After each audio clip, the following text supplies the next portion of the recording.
When we go to the gym and we're going to do some weightlifting, is it a good idea to stretch right before? Now this answer might surprise you, but let me explain why this might be keeping you from hitting some new personal records.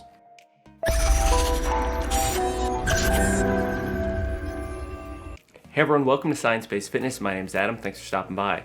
So today's video, we're going to talk about stretching and if you should be doing it right before or after a lift.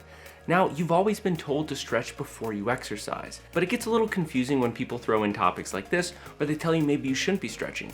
Now, I'm going to explain this topic, and throughout my exercise science degree, we covered this. It was really helpful for me going forward, so I'm going to explain this to you. So there's two main types of stretching we need to look at to understand this. The one type of stretching is called static stretching. This is where there's long periods of holds while we're stretching for anywhere between 30 seconds to about 2 minutes. And that's what you can see on screen here. This is more of the traditional style of stretch. And the second is dynamic stretching. This is a more functional approach where we essentially are activating the muscle and going through a full range of motion like what you can see here.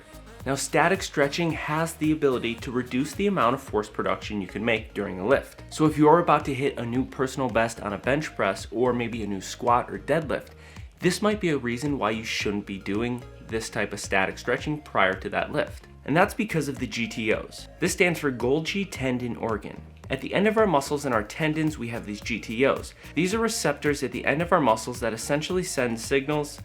That's a lot of S's there. And they're pretty much saying, hey, we're in a vulnerable position. This leads to inhibiting the force production to avoid injuries. It's actually a rather smart mechanism to make sure when you're in a vulnerable position like this while stretching, you don't instantly create the maximum amount of force because this can lead to injuries. Now for most people, this really isn't a big deal because you're not pushing all the way to complete failure when lifting, and most people aren't going for new maxes. A lot of people have mid-range reps, anywhere between 6 to 20 rep range, and most people aren't really pushing hard enough to where this is going to affect them. Now let's say here, I'm going to rep this bench press out. I'm going to attempt 3 reps here. Now, as I rep this out, I'm very close to failure on this last and final rep. If I would have done static stretching prior to this, I most likely would have failed on this final rep. And the systematic review sourced in the description that you can also see on screen right here shows that static stretching leads to a 3.7% decrease in your muscle's ability to produce force, while simultaneously showing that dynamic stretching can increase force production by 1.3%. So when we look at that, that's a total of a difference of 5% of your ability to create a maximum muscle contraction. So this doesn't mean that this is going to be the key to hitting a 300-pound bench press. It might be a very small percentage, but the idea is to just help you essentially work smarter. Now that doesn't mean that static stretching is a useless movement.